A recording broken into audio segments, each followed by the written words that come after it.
Manila Broadcasting Company.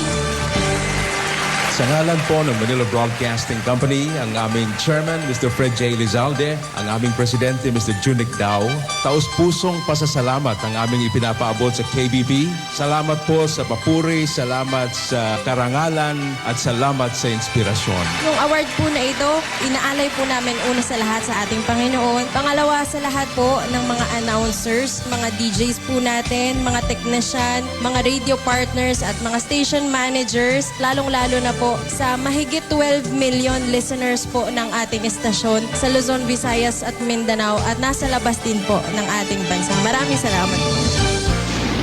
DXTC 95.9 Radyo Natin FM of Manila Broadcasting Company, MBC Media Group is a proud member of the KBP, Kapisanan ng mga Broadcaster ng Pilipinas, in partnership with the Cotabato Institute of Technology, Foundation Incorporated, KIXP. 7,100 isla, Luzon, Visayas at Mindanao. Iba't ibang tinig. Lain-laing mga pananaw. Lain-lain nga tinog. Magkadurog-dilain na panlantaw. Iba't ibang balita, isang bansa. Lain-laing balita sa usa ka nasod. Lain-lain nga hambal, isa ka pungsod. Magkadurog-dilain nga balita sa bugos nga nasod. Radyo natin. Radyo natin. Radyo natin. Radyo natin. Radyo natin.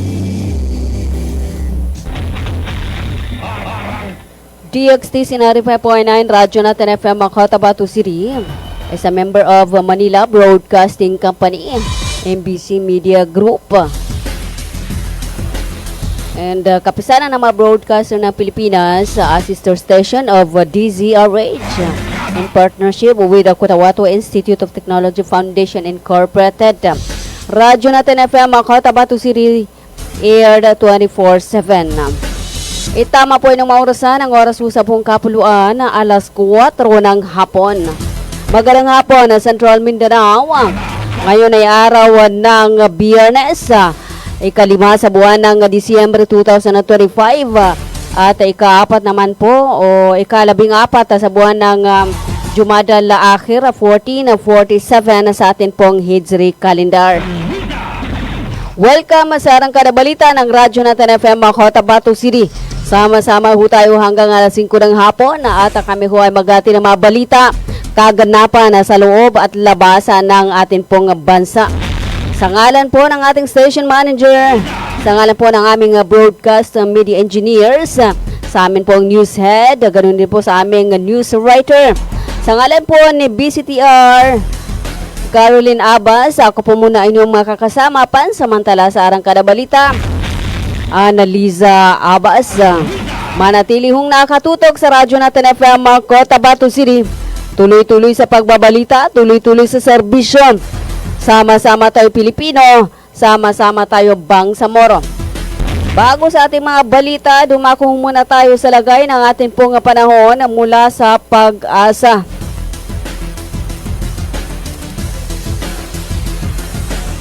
Ang rehiyon ng Bangsamoro Autonomous Region in Muslim Mindanao ay makakaranas ng maulap hanggang sa maulap na kalangitan na may pulo-pulong pag-ulan, kidlat at kulog dulot ng localized thunderstorms.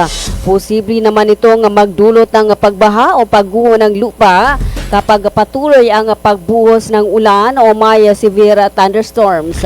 Ang hangin ay nasa katamtaman hanggang sa malakas na nagmumula sa hilagang silangan hanggang hilagang kanluran na direksyon at ang alon sa mga baybaying dagat ay katamtaman hanggang sa maalon na karagatan.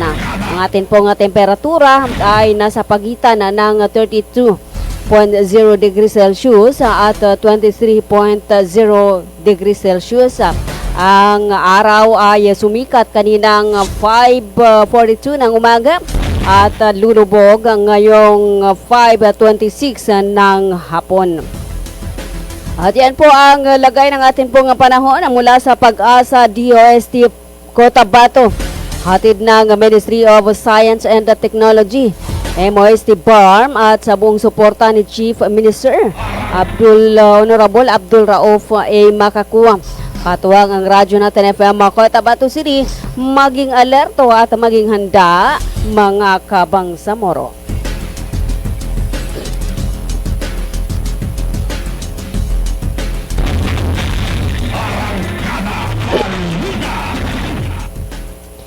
At rumako na tayo sa ating pong mga balita. Patuloy na pinapalakas ng MSSD ang pagiging transparent, may accountability ng kanilang mga programa sa buong rehiyon.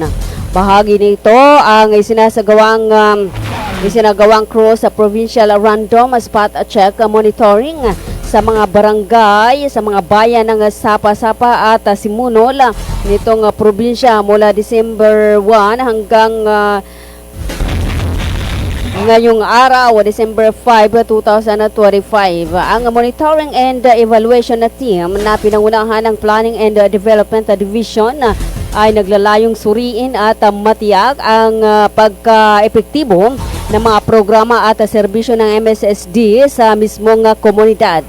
May kabuwang 63 beneficiaries ang na-monitor mula sa iba't ibang programa ng MSSD. Kabilang dito ang 16 para social workers, 11 mula sa Unlad Pamilyang Programa o Bangsamoro, Unlad Pamilyang Bangsamoro, 10 mula sa Abaka, 8 mula sa Kalinga Programa, 5 mula sa Dakila at Kupkop, 5 sa Child Development Workers at 3 mula sa Layag, Bajaw.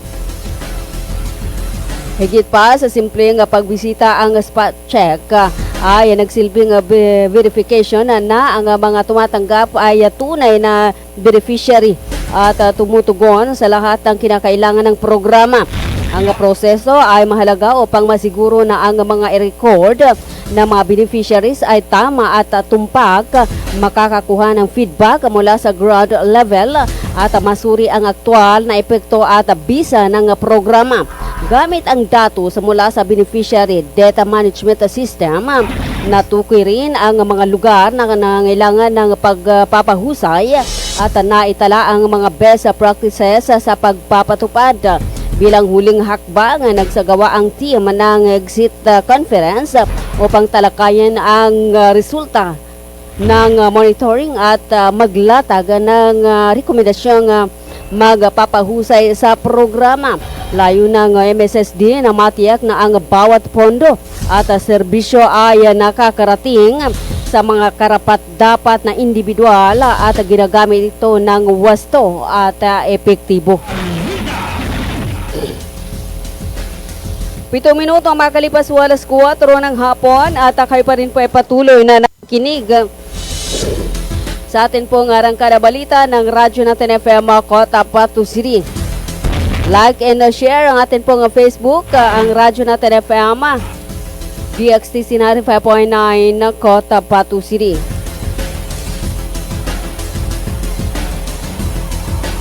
Samantala, sa iba pa nating mga balita, isang patay, isa ang nasawi, 2 ang sugatan sa ambush sa Mamasapan, Maguindanao del Sur.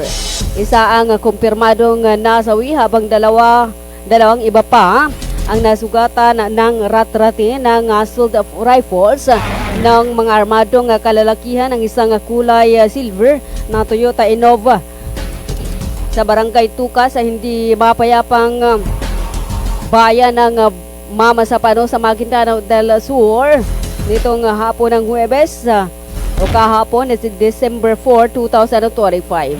Sa inisyal na ulat ng mga officials ng Maguindanao del Sur Provincial Police Office, ang nasawi sa naturang ambush at nagngangalang Samsudin, residente ng di kalayuan sa bayan ng Sultan sa Barungin sa probinsya. Ayon sa mga local officials sa Mamasapan, ang isa sa 2 nasugatan ay municipal councilor ng Sultan sa Barungin na katulad ng Mamasapan ay kilala ding hindi mapayapa kung saan maraming naganap na patayan na walang mga naging kalutasan.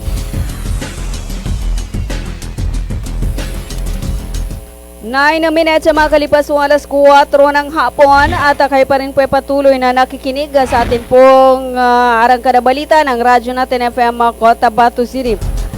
Sa patuloy na pag-ikot ng programang Project Baba, Bridging Access to Basic Assistance, noong December 3, 2025, tinungo ng Project Baba ang Barangay Mumpong upang ibaba ang mga serbisyo at tulong mula sa lokal na pamahalaan.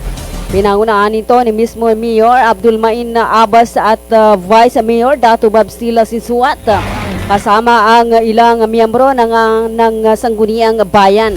Ang Project Baba Medical Outreach Program ay naglalayong palawakin ang serbisyong medikal at matugunan ang pangailangan ng komunidad sa pamagitan ng pagkakaloob ng livelihood assistance at iba pa na siyang makakatulong sa mga kababayang nasa laylayan.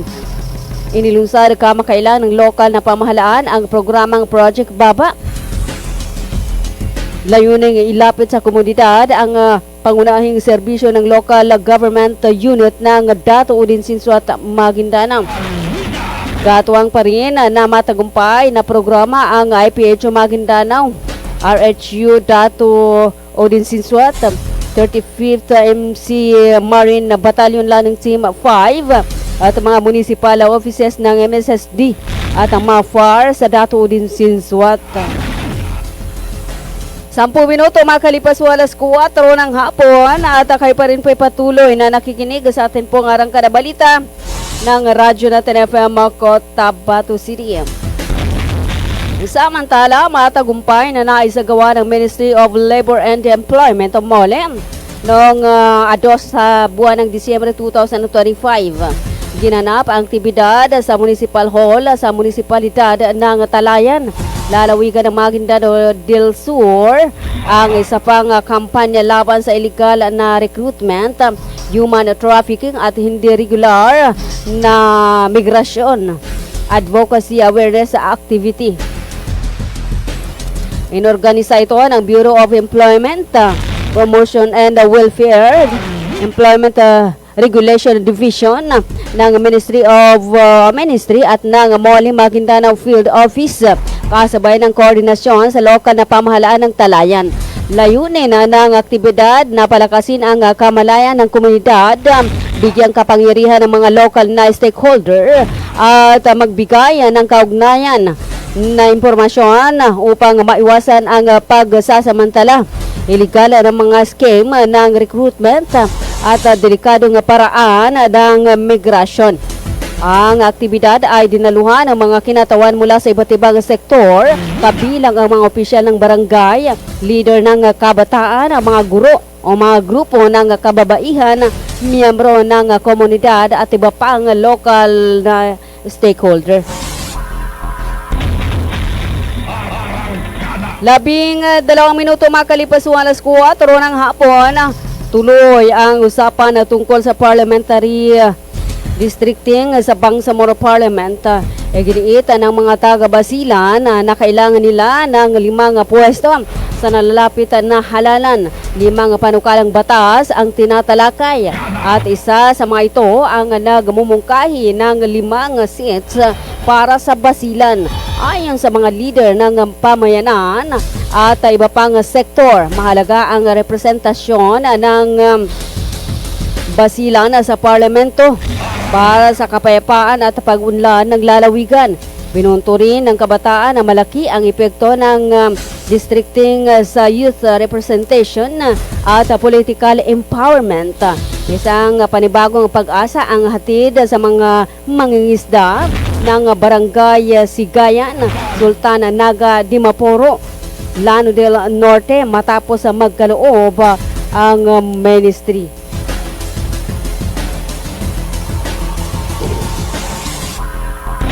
Labing 3 minuto makalipas alas 4 ng hapon.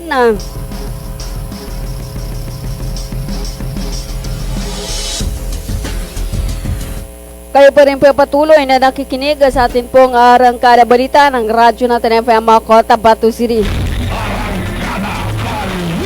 Ang bahaging ito ay atid po sa inyo ng Corawato Institute of Technology Foundation Incorporated. Hatid din po sa inyo ng Glang Eye Care Clinic located at second floor sa Ardonix Plaza, Gutierrez Avenue, Cotabato City. Hatid din po sa inyo ng Virginia Food Incorporated. 14 na minuto makakalipas sa alas 4 ng hapon. Samantala, inilunsad ang Ministry of Social Services and Development. Katuwang ang UNFPA at Unifil Women ang iProtect System o sistema, isang makabagong digital case management platform na naglalayong palakasin ang coordination protection services ng BARM para sa mga survivor ng gender-based violence against women, child protection concerns at iba pang social welfare cases. Idinaos ang paglulunsad kahapon na December 4, 2025 sa Sharif Kabunsuan Cultural Complex nitong lungsod. Sa pamagitan ng Eye Protect System, pinangunahan ng MSSD ang hakbang tungo sa mas pinag-isa at ligtas survivor-centered protection ecosystem sa BARM. Nabuo ang Eye Protect System mula sa malawakang konsultasyon na isinagawa ng MSSD kasama ang mga opisyal at ang mga gender and children focals ng MOH, MILG, PNP at Women and Children Protection Units, BHRC, PWC at UNICEF. Mula sa mga konsultasyong ito, natukoy ang mga puwang sa reporting, referral pathways at data management na naging gabay sa disenyo ng sistema na may digital case intake, interagency referral tracking, real-time monitoring at secure documentation, alinsunod sa human rights principles at pambansang mga batas. Bilang lead implementer at sistema custodian, pinagpapatuloy ng MSSD ang pagpapalakas ng sistema sa pamamagitan ng capacity building, regular monitoring at mas pinatibay na koordinasyon kasama ang LGUs at frontline protection providers.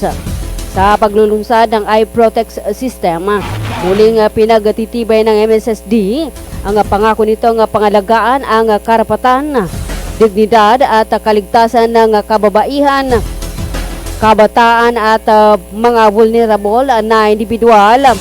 Tiniyak na bawat ulat na may tugon, bawat survivor ay protektado at bawat kaso ay hinawakan ng may agarang aksyon, magiging confidential at tunay na malasakit. 17 minutes makakalipas alas 4 ng hapon at magbabalik ang arangkada balita. Makaraan lamang po ng ilan sa atin pong mga hanap buhay.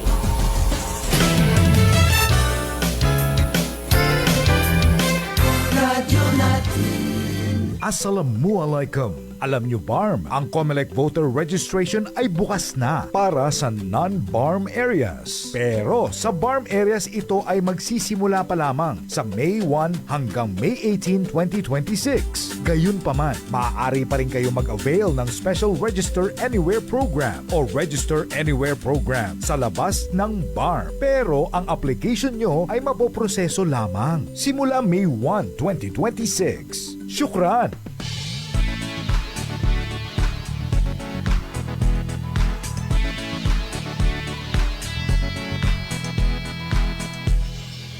Hanap mo ba iba't ibang appliances? Lahat yan dito ating abot kaya. Huge discounts and great services.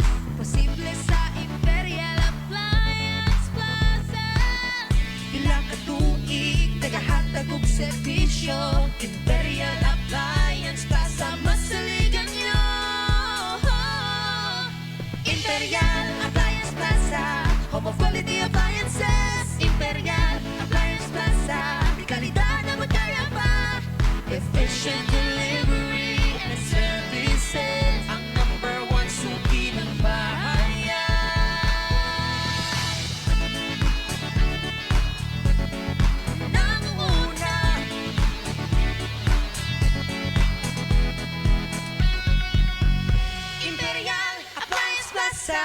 Home of quality appliances, Imperial Appliance Plaza.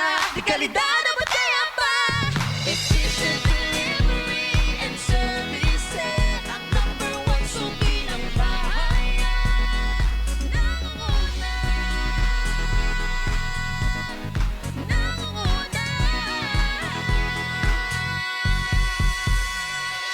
Bisitahin ang Imperial Appliance Plaza, located Makakuwa 35th Street, Lim, Poblacion 5, Cotabato City.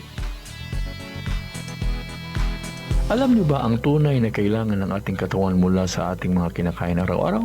Nutrients ang tunay na kailangan ng ating katawan mula sa pagkain. Kung ang pagkain ay sagana sa nutrients, nakakatulong ito upang maging malusog ang mga cells ng ating katawan at maging malakas ang ating mga organs kagaya ng puso.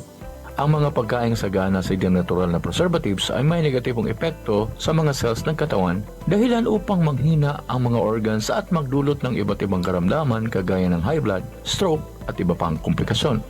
Alamin kung paano mapangalagaan ang ating katawan sa pamamagitan ng natural na pamamaraan mula sa kilalang natural medicine doctor na si Doc Atoy Arboleda upang magkaroon ng oportunidad sa libreng konsultasyon at nutritional guidelines. Para sa makaragdagang informasyon, mag-text o tumawag lamang sa mga sumusunod. Hulma Ibra with cellphone number 0906-134-6056. Barangay Corintim, Dato Odin, Sinsuat, Maguindanao. Kulot Mandang Saligan with cellphone number 0926-424-4505. Barangay Poblacion, Dato Odin, Sinsuat, Maguindanao. Bulawan, Buesa, Kilam with cellphone number 0955-522-6772. Barangay Binolin, Dato Odin, Sinsuat, Maguindanao. Rajasita, Kinanding with cellphone number 0965-502-6738, Cotabato City. City Gear Wali with cellphone number 0916-799-2051, Barangay RHA, Cotabato City. Baipulna, Sandigan ng Patuan with cellphone number 0936-333-6218, Barangay Bulalo, Sultan Kudarat. Sali Ibrahim with cellphone number 0965-757-5998, Barangay Limbo, Sultan Kudarat. Mamut Maulana with cellphone number 0975-576-5811, Cotabato City. Paalala, mag-ingat sa mga tao na gumagamit ng mga video ni Doc Atoy para makalinlang. 7,100 isla, Luzon, Visayas at Mindanao. Iba't ibang tinig, Lain-laing mga pananaw. Lain-lain nga tinog. Magkadurog-dilain na panlantaw. iba't ibang balita, isang bansa. Lain-laing balita sa usa ka nasod. Lain-lain nga hambal, isa ka pungsod. Magkadurog-dilain nga balita sa bugos nga nasod. Radyo natin. Radyo natin. Radyo natin. Radyo natin.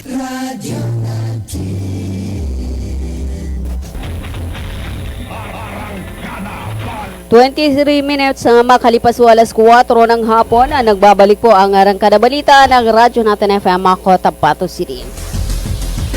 Sa pagpapatuloy natin po mga balita, 4 ang mga inosenteng civilians ang nagtamo ng mga shrapnel wounds sa katawan ng sanhi ng pagsabog ng isang pinaniniwalaang grenade projectile mula sa malayo at lumagpag sa isang residential area sa Sitio Malines sa Barangay Mother Poblacion, Sheriff Aguag, Maguindanao del Sur, gabi ng Huwebes, December 4, 2025. Kinumpirma nito ring gabi ng Huwebes ng mga local executives sa Sheriff Aguag at ang mga officials ng Maguindanao del Sur Provincial Police Office na 4 na mga residente ng Sitio Malines, sina Ryan Obon, 51 years old, Abdul Aziz Saludin, 20 years old, Nasrul Unayan, 27 years old, at 24 years old na si Jonaline Mamay ang nagtamo ng mga shrapnel wounds sa sanhi ng naturang pagsabog. Sa inisyal na ulat nitong Biyernes ng headquarters ng Police Regional Office sa Bangsamoro Autonomous Region, sa Camp Escape Datuna sa Parang Maguindanao del Norte. Nahagip din ng mga sharpnel ang Toyota Avanza ni Jeffrey Zulaika at na may plakang DAS 6695 na nakaparada malapit sa kung saan lumagpak at sumabog ang grenade. Ayon kay Sheriff Aguaca Mayor Ahmad Baganian ng Patuan, agad na sinugod ang kanilang mga emergency responders at mga pulis ang tatlong mga sugatang residente ng Sitio Malines sa Bangsamoro Regional Hospital sa kanilang bayan, habang ang isa naman sa kanilang apat ay dinala sa isang pribadong pagamutan hindi kalayuan sa kung saan naganap ang insidente upang malapatan ng lunas. Ayon kay Mayor Ampatuan, nagtutulungan ang mga barangay officials at ng mga tropa ng Sheriff Aguaca Municipal Police Station sa pagkilala kung sino ang responsable sa naturang pagpapasabog. 25 minutes makalipas sa alas 4 ng hapon.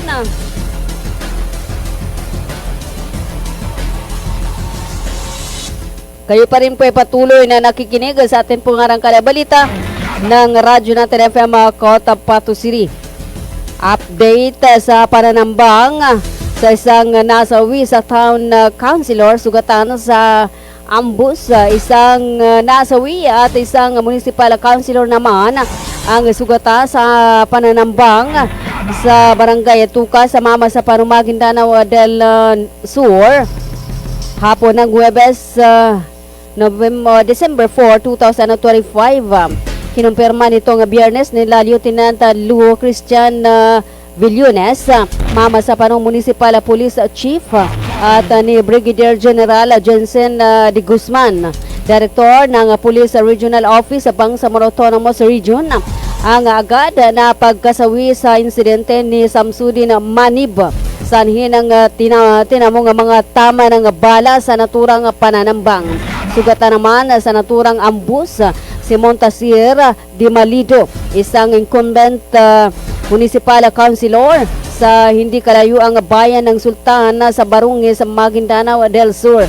Maswerte namang nakaligtas sa pananambang ang kanilang kasamang si Abdul Manap Biang na isa ring municipal councilor sa Sultan sa Barungis. Kasama si Di Malido sa kanyang minamanihong kulay silver na Toyota Innova, sinamani ba at Biang pauwi na sa Sultana sa Barungis mula sa Cotabato City nang sila ay tambangan ng mga armadong kalalakihan na nakaabang sa gilid ng highway sa Barangay Tuka. Iniulat nitong Biyernes ni Di Guzman na nagtutulungan ang mga local executives sa magkatabing mga bayan ng Mama sa Panu at Sultana sa Barungis at mga officials ng mga units ng ProBar sa probinsya ng Maguindanao del Sur sa pagkilala sa mga responsable sa naturang ambus upang masampahan ng kaukulang mga kaso.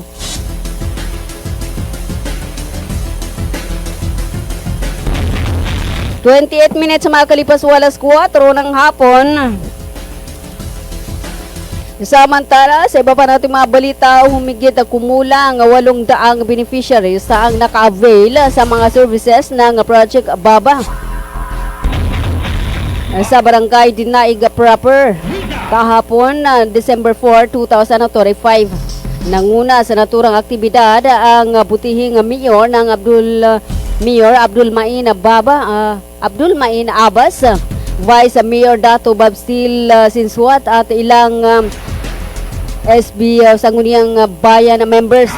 Ilan sa mga nakabenepisyo sa programa ay mga bata, matatanda, solo parents, payong-payong drivers, mangingisda, farmers at ang mga vendors na pawang mga taga-barangay Dinaig Proper. Patuloy na ibinababa ng Project Baba sa mga barangay ang mga serbisyong magbibigay tulong at suporta sa mamamayan ng Dato Udin Sinsuat. Katuwang pa rin sa matagumpay na programa ang FHO Maguindanao, RHU Dato Odin Sinsuat, 35th MC Marina Battalion Lanong Team 5 at mga municipal offices ng MSSD at MAFAR sa Dato Odin Sinsuat, Maguindanao. 30 minutes makalipas alas 4 ng hapon, magbabalik ang Arangkada Balita. Makaraan lamang po ng ilan sa atin pong mga hanap buhay.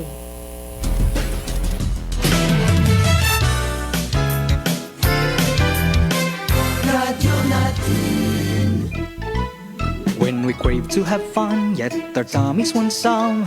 Everyone is thinking of a crunch.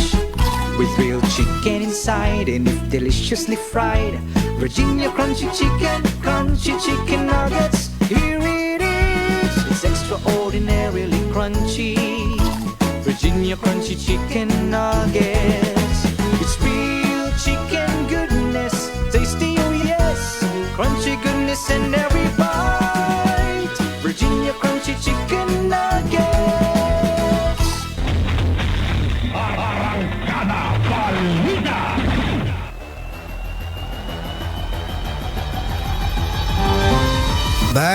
Bay, siya kapan? Why, Bapa, nana ko din. Bapa. Bagi kaku sa walay na nakinog ko adan hindi balita yani mana na pagsikap sa mata na narinyang ko ged kasaki na brahas ka pangingili ko di ako pagkabate sa Quran kaya di ko gede sa mapya nakyogo na makele kupon sa mga laga ang mga manisan.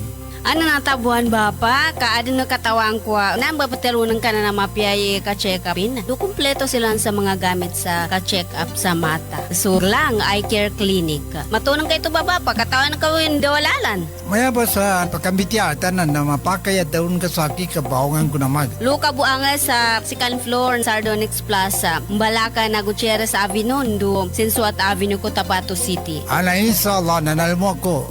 Na magudasukal nalmo ko kando makele kupan.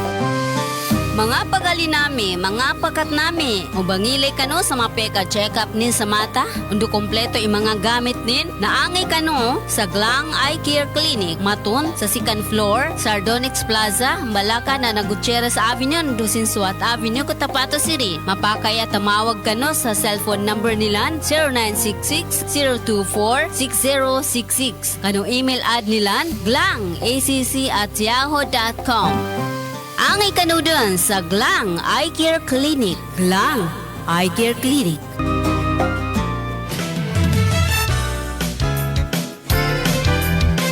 Radyo natin. Arangkada Balita.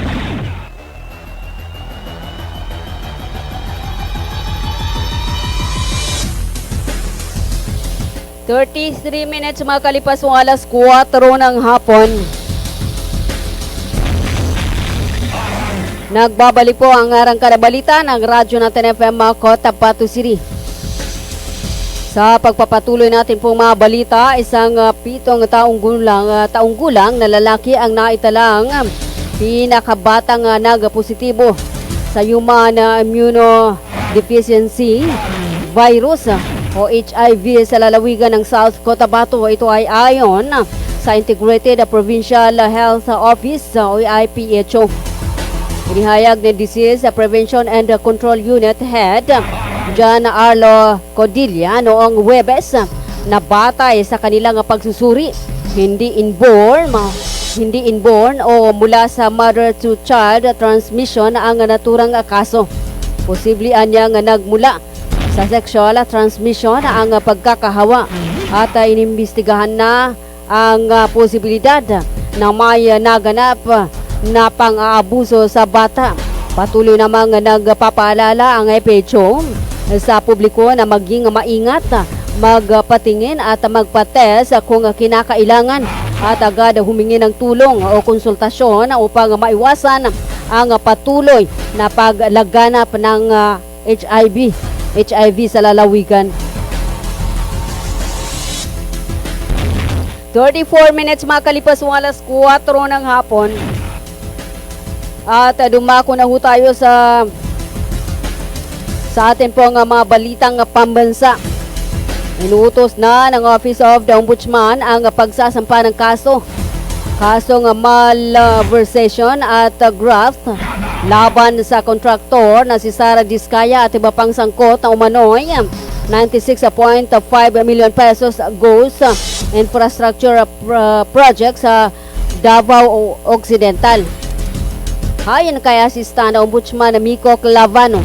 Ihahayin na ngayong Biyernes ang mga kaso sa Regional Trial Court ng Digos City. Ani Clavano na isang press conference matapos ang masusing investigasyon, pagbusisi sa sangkaterbang dokumento, pag-verify sa field at pagkuha ng mga sinumpaang salaysay mula sa mga testigo sa komunidad. Nakita ng Office of the Ombudsman na may probable cause para magsampa ng kaso. Kasama sa kakasuhan ng ilang opisyal ng DPWH Davao Occidental District Engineering Office at ang mga pribadong individual na konektado sa St. Semosi Construction Corporation. 38 minutes makalipas alas 4 ng hapon.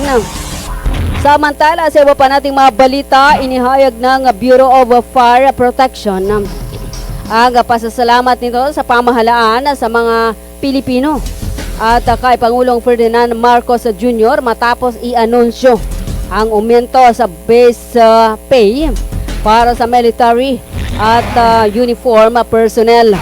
Ang pagtataas umano ng base pay para sa mga bumbero ay pagkilala sa kanilang sakripisyo at at dedikasyon sa pagtugon sa sunog at iba pang kalamidad. Tiniyak din ng BFP ang patuloy nitong pagsiserbisyo ng may tapang at integridad at handang sagipin ang buhay at ari-arian ng mga komunidad sa anumang oras. 37 minutes makalipas alas 4 ng hapon. Samantala, ganap ng bagyo ang dating low pressure area na namataan sa Visayas na natatawaging Wilma.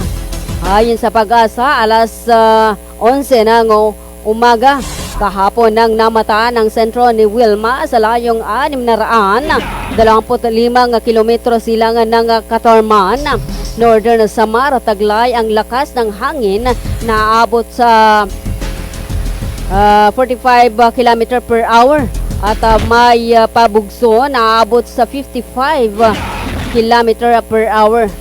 Si Wilma ay kumikilo sa Pakanluran na Timog Kanluran sa bilis na 20 km per hour. Signal number 1 sa Northern Samar, Eastern Samar, Biliran, Leyte at Southern Leyte sa Visayas, ganun din sa Mindanao, sa Surigao del Norte. Kasama na ang Siargao at Bukas Grande Islands at Dinagat Islands. Si Wilma ay nasahang kikilo sa Pakanduran na Timog Kanluran. Ang sentro ni Wilma ay maglalandfall sa Eastern Visayas at sa Dinagat Island ngayong Biyernes, December 5 ng gabi o Sabado ng umaga, December 6. Lalakas si Wilma bago maglandfall pero mananatiling isang tropical depression sa loob ng forecast period. Lalakas ito kapag nakarating ng West Philippine Sea. Ngayong Biyernes sa umaga, si Wilma ay nasahang nasa layong 105 kilometer silangan ng Gian na Eastern Samar.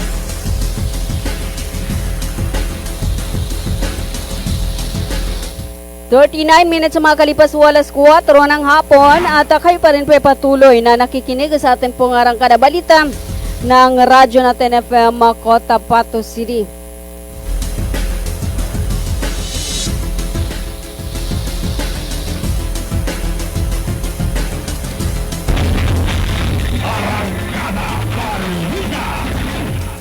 Samantala, sa iba pa nating mga balita, inihalin tulad ni Pangulong Ferdinand Marcos Jr. sa sakit na cancer ang problema sa korupsyon ng bansa.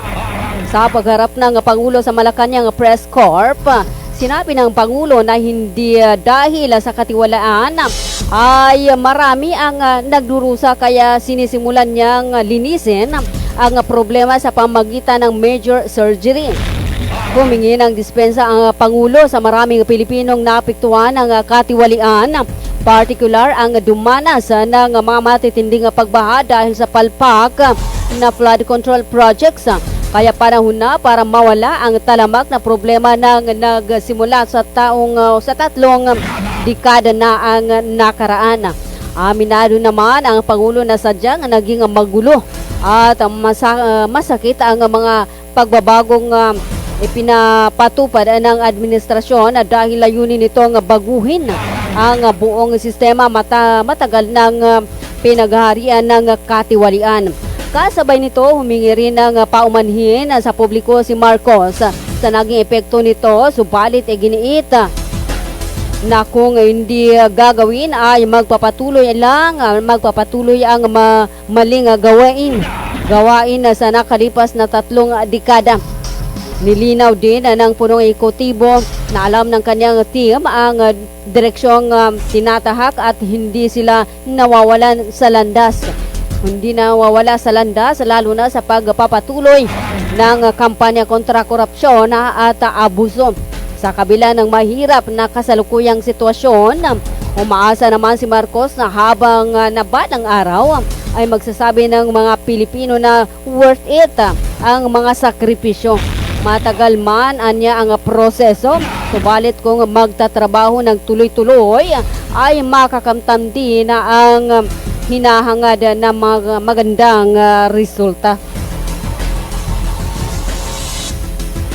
41 minutes makalipas ang alas 4 ng hapon, iniutos ni Pangulong Bongbong Marcos sa Department of the Interior and the Local Government, DILG, at Philippine National Police o PNP na tutukan at bantayan ang kinaroroonan ni Sara Diskaya at iba pang individual na kakasuhan ng malversation at graft ng Office of the Ombudsman na kaugnay ng 96.5 million pesos ghost project sa Davao Occidental.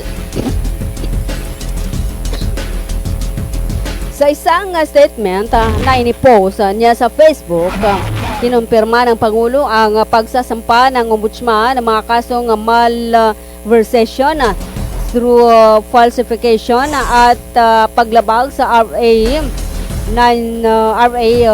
31 o RA Republic Act 3019 o Anti-Graft and Corrupt Practices Act.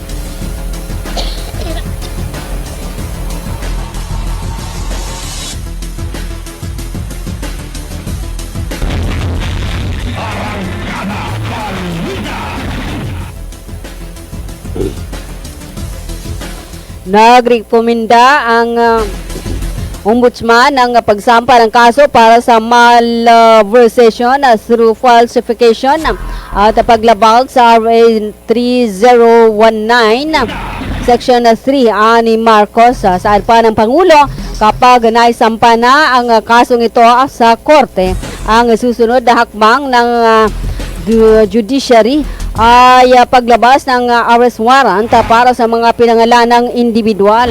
Dahil dito, inatasan niya ang DILG at PNP na siguraduhin alam ang eksaktong lokasyon ng mga akusado. Nagbabala rin ang Pangulo na marami pa ang maharap sa kaso. 43 minutes makalipas ang alas 4 ng hapon. Samantala sa iba pa nating mga balita, napawalang sala ng Sandigang Bayan na si dating PNP Chief Alan Purisima at 16 na iba pa sa kasong graft kaugnay ng umano ay maanumalyang kontrata sa courier services noong 2011. Kaugnay nito ng pagkuha ng PNP sa servisyo ng Warefast Documentation Agency Incorporated para sa paghati ng mga firearms license card Kahit kulang ang karanasan ng kumpanya at hindi nagsagawa ng public bidding. Kabilang pa sa mga napawalang sala ang mga dating opisyal ng PNP na sina Alan Parino, Eduardo Asierto, Ford Tuazon, Jill Meneses, Lenbel Fabia, Melchor Reyes, Napoleon Stiles, Nelson Bautista, Raul Rasanta, Ricardo Zapata Jr. at Sonia Calixto. Gayun din ang mga incorporator ng warehouse na sina Enrique Valerio, Juliana Pasia, Lorna Perena, Mario Juan at Salud Bautista. Ayon sa desisyon ng Sandigang 6th Division nitong Biyernes, hindi napatunayan ng prosecution na ang kanilang pagkakasala beyond a reasonable doubt. Wala ring pinatawan na civil liability at tinanggal na rin ang hold departure order laban sa kanila. 46 minutes makalipas alas 4 ng hapon, kinumpirma ng Malacanang ang pagbibitiw sa pwesto ng Department of Justice Undersecretary Jose Jojo Cadiz na isinasangkot sa kontrobersya na flood control scam. Ayon na kay Palace Press Officer Attorney Claire Castro, nagsumiti na ng kanyang resignation letter si Cadiz at wala pa itong impormasyon kung tinanggap na ito ni Pangulong Ferdinand Marcos Jr. Si Cadiz ay isinangkot ni dating Ako Bicol Party List Representative Zaldico na umano'y bagma ng Pangulo at ang may koneksyon din umano sa isang malaking construction company na nakakuha ng mga proyekto sa Ilocos Norte. Si Cadiz ay sinasabing dating aide ni Pangulong Marcos Jr. Matapos masangkot ang pangalan sa iskandalo sa flood control scam, ay nagbakasyon si Cadiz sa DOJ noong nakalipas na linggo. 47 minutes makalipas alas 4 ng hapon. Samantala, bumagal ang inflation rate sa bansa noong Nobyembre 2025.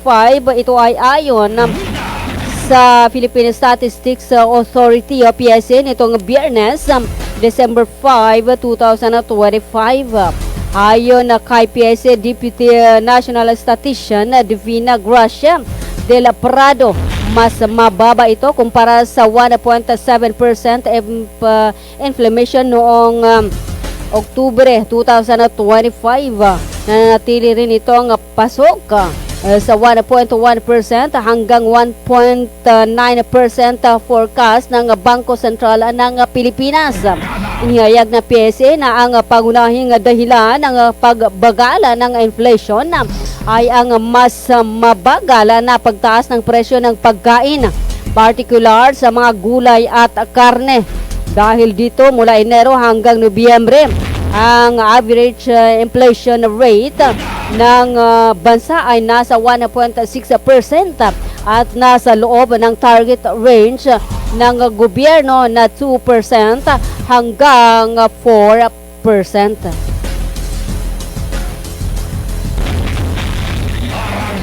48 minutes makalipas alas 4 ng hapon at kayo pa rin po patuloy na nakikinig sa atin pong arangkada balita ng Radyo Natin FM Cotabato City.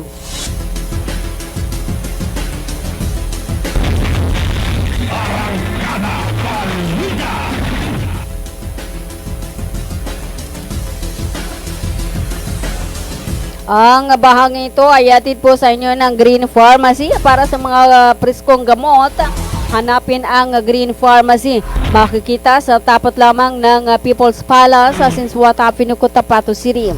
Hatid din po sa inyo ng Bangsamoro Sharia Lawyers League of the Philippines Incorporated. Matatagpuan sa may Makapagal Street, Sinswata, Cotabato City.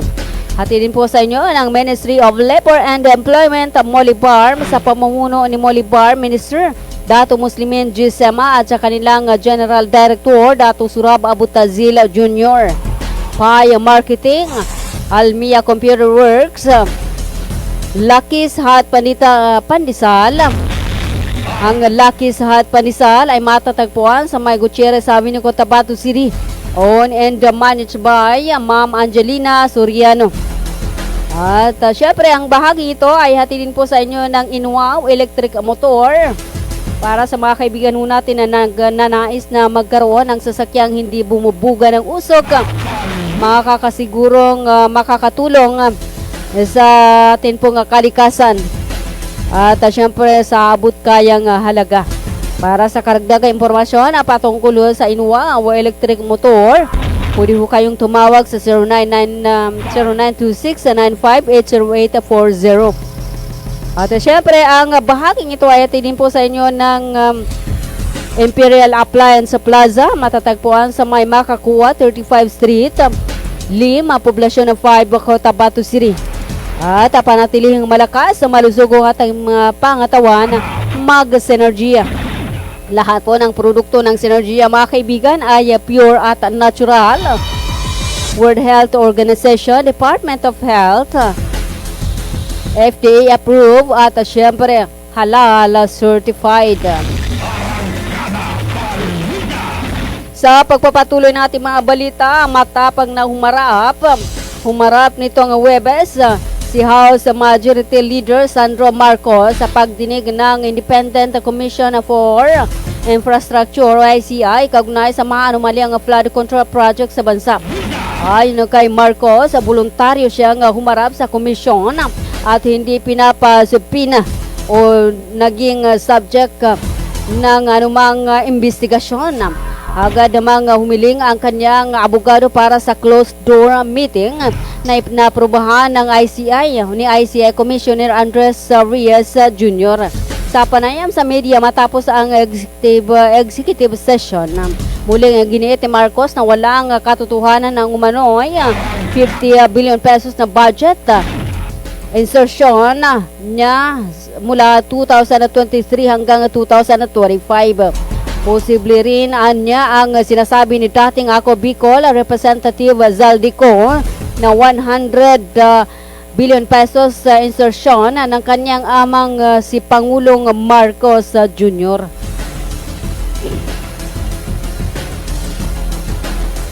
For 52 minutes makalipas wag alas 4 ng hapon. Sa iba pa natin mga balita, opisyal na ang itinalaga bilang acting director ng National Bureau of Investigation o NBI, si Lito Magno. Inilabas na ng Malacanang nitong Biyernes, December 5, ang appointment paper ni Magno mula kay Pangulong Ferdinand Marcos Jr. Bago ang pagtatalaga. Nagsilbi si Magno bilang officer in charge ng NBI at assistant director para sa legal service.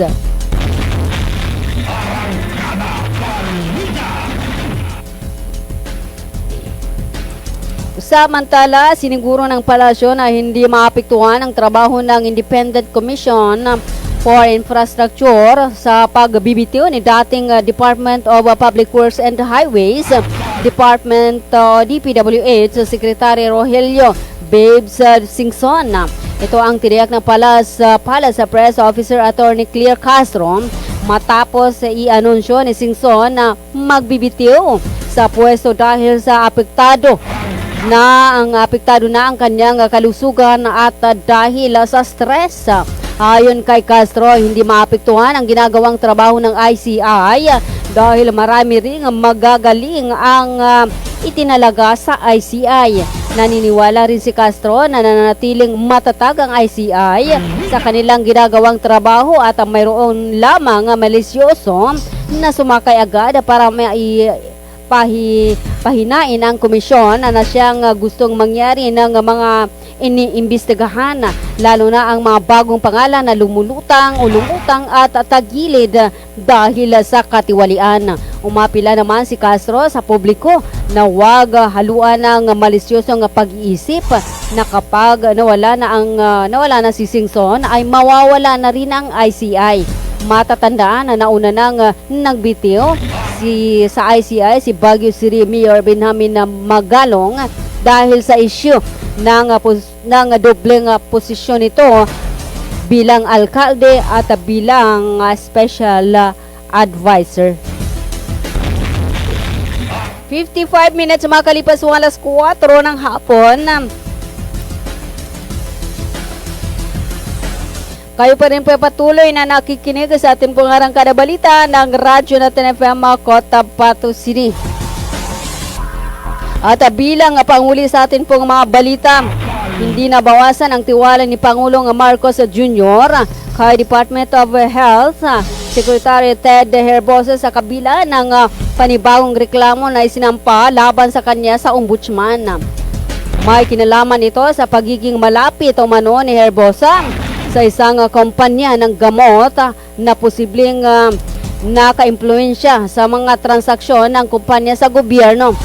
Ayon kay Palace Press Officer Attorney Clear Castro, sa ngayon ay patuloy na nagtitiwala ang presidente kay Herbosa. Hayaan niya ang ombudsman na mag-imbestiga sa reklamong isinampa laban sa kalihim ng DOH. Nauna nang may nakasampang 2 reklamo labang kay Hermosa sa ombudsman kasama ang ilang DOH officials na may kinalaman sa pagbili ng 44 million pesos na halaga ng mental health drugs at ang hindi umano makatarungang balasahan at demosyon ng mga opisyal ng DOH.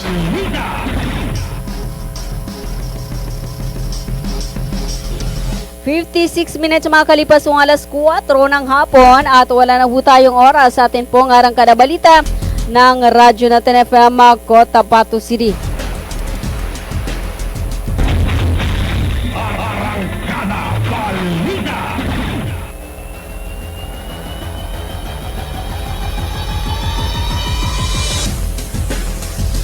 At wala na po tayong oras sa atin pong arangkada balita.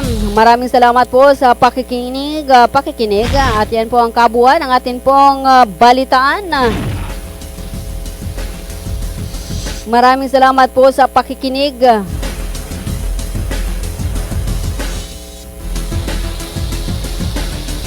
Sa ngalan po ng aming station manager, sa ngalan po ng bumubuo ng Radyo Natin FM Cotabato City, ngayon ay araw ng Friday, 5 sa buwan ng Disyembre 2025 at 14 naman po sa buwan ng Jumadal Akhir 1447 sa atin pong Hijri calendar.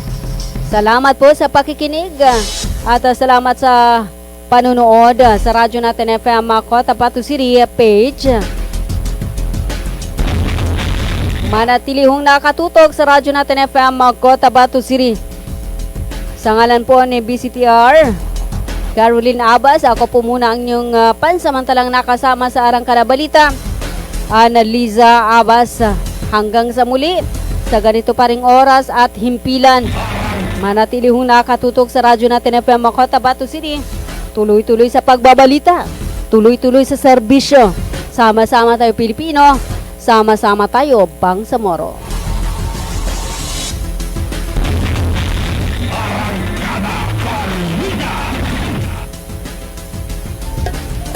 Libo, 100 isla, Luzon, Visayas at Mindanao.